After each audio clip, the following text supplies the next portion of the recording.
నా పేరు తోట మల్లయ్య. అది చౌటుపర్తి గ్రామం. మా పరకాల డివిజను, మాది నడికూడ మండలం. ఈ సూపర్ బంటి అనే రకం నేను 2 ప్యాకెట్లు తెచ్చినాను. 42 ఇంచులు వెడల్పు అచ్చు, 42 ఇంచులు వేసినాను. ఇది క్రాపు బ్రహ్మాండంగా క్రాప్ వచ్చింది. దగ్గర కనుపులు, బుగ్గ సుధ తీస్తే సులభంగా బుగ్గ సుధ వస్తుంది. తేటగా బుగ్గ ఇట్లా సులభంగా వస్తుంది. ఇది పెట్టుకోదలిచిన విత్తనం. ఇది బ్రహ్మాండంగా క్రాప్ వస్తుంది అనేది మేము అనుకుంటున్నాం అనేది చెప్తాం. ఎన్ని ప్యాకెట్లు వేసారండి మీరు? మేము 2 ప్యాకెట్లు వేసినానండి. ఓకే. కొమ్మకు ప్రతి కాయ కొమ్మకు పొడిగెల్లా కాయలు పడ్డాయి. కాయలు కింది నుంచి మీదికి ఒకే సైజు, సులభంగా పలుకుతుంది. సులభంగా తీసడానికి సులభంగా ఉన్నది. ఇది ఎవరు చెప్పారు మీకు ఈ రకం వేయమని? మీకు ఈ రకం మేము పోయినసారి మా పక్క రైతు వేసిండు, దాన్ని బట్టి మేము తెచ్చేయడం జరిగింది. కాకపోతే వెరైటీ ఇది పంట మంచి వెరైటీ, ఇది పెట్టుకోవాల్సిన విత్తనం. ఇది పెద్దచ్చు బలమైన భూములల్లా పెద్దచ్చు పెట్టుకోవచ్చు. ఇది 42 ఇంచులు పెట్టుకున్నా పర్వాలేదు. దీని గుణం ఏంటి అంటే, ఈ ఆకు కాడ ఈ తెల్లటి నూగు అనేది ఉన్నది. దీనికి దోమపోటు అనేది తక్కువ ఉంటుంది కాబట్టి పెట్టుకోదగ్గ ఇచ్చిన. దోమ దీన్ని ఏం చేయలేదు.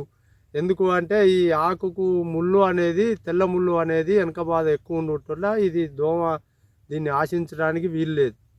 అందుకోసమనే ప్రతి మండకు ప్రతి కాయ కనుపు కాయ అవుతుంది. ఈ దోమకు పడిపోయే అటువంటి అవకాశం లేదు. చెట్టు ఎంత ఏపుగా పెరిగితే అన్ని మొగ్గలు, అన్ని పిందెలు, అన్ని కాయలు ఇది బ్రహ్మాండంగా మంచిగా పలుకుతుంది. నా పేరు తోట మల్లయ్య. మాది చౌటుపర్తి గ్రామం, నడికూడ మండలం, మాది వరంగల్ జిల్లా. నేను ఏషియన్ కంపెనీ సూపర్ బంటి వేసాను. దానివల్ల నాకు మీడియం సైజు కాయ బ్రహ్మాండంగా ఒక 18 క్వింటాల్లో వచ్చింది. అది తొందరగా క్రాప్ సుధా తొలగించి మళ్ళీ మొక్కజొన్న వేసుకున్నాను. దానివల్ల నాకు లాభం జరిగింది. నంబర్ 1 అది అందరూ వేసుకోవాల్సి, అది విత్తనం ఒప్పుకోవాల్సిన విత్తనం. దానివల్ల ఒకసారి 2 కోతలు 3 కోతలల్లో అయిపోతుంది. చేను బ్రహ్మాండంగా ఉంటుంది. మళ్ళీ రెండో పంట వస్తుందా సరిగా వస్తుంది. అది వెనుక దిగుబడి వెనుకకు ముందు రాదు, బరాబరి వస్తుంది.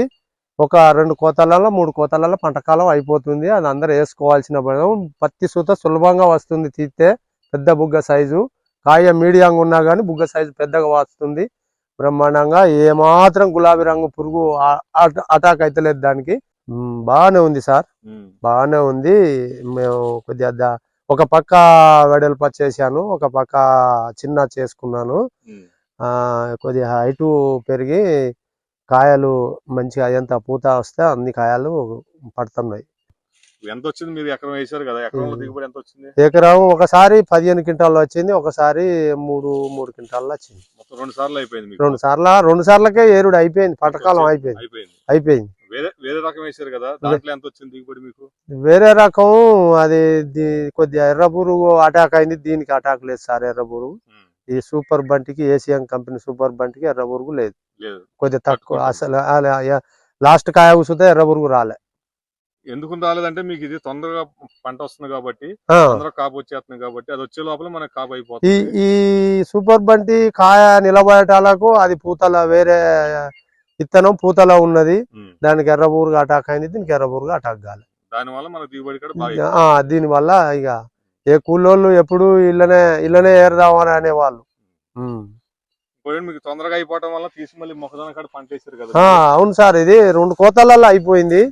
2 కోతలలో అయిపోవడం వల్ల ఈ మొక్కజొన్న వేసుకోవడానికి మళ్ళా సులభంగా దుక్కి తయారు చేసుకొని వేసుకున్నాం. ఎంత రావచ్చు ఎకరానికి ఇది మొక్కజొన్న అంటే ఇది ఇక మెయిన్ ఫీమేల్ ఒక 50 క్వింటాలు వస్తాయి సార్. అది పైగా కంకితో పోయేది. మీకు సంవత్సరానికి వచ్చేప్పటికి 2 పంటలు వేసుకుంటున్నాం కాబట్టి, ఇది మీ ఏరియా ఏంటంటే ఇప్పుడు కొంతమంది ఇప్పుడు పల్లి వేసారు, కొంతమంది మొక్కజొన్న వేసారు తీసేసి. ఇది 2 పంటలు వేసుకుంటానికి అనుకూలంగా ఉంది కాబట్టి మీ గ్రామంలో కానీ చుట్టుపక్కల గ్రామ రైతులు కూడా చెప్పాలి మీరు ఈ సూపర్ బండి వేసుకోమని. చెప్తాం, చూసింది కదా సార్. మనకు అప్పుడు పెట్టి రైతు సోదరులు చూసిండ్రు. ఇది నేను ఇప్పుడు అది ముందుగా పోవడం వల్లనే ఈ మొక్కజొన్న నాకు ఈ వేసుకోవడం జరిగింది. అయితే ఇప్పుడు అందరూ లాస్ట్ వేటాలకు కొందరికి అవకాశం మొక్కజొన్న వేసుకోవడానికి అవకాశం రాలేదు. పత్తి వెళ్ళింది, మొక్కజొన్న పంటకు వచ్చింది. ధన్యవాదాలు. సార్ నమస్కారం సార్.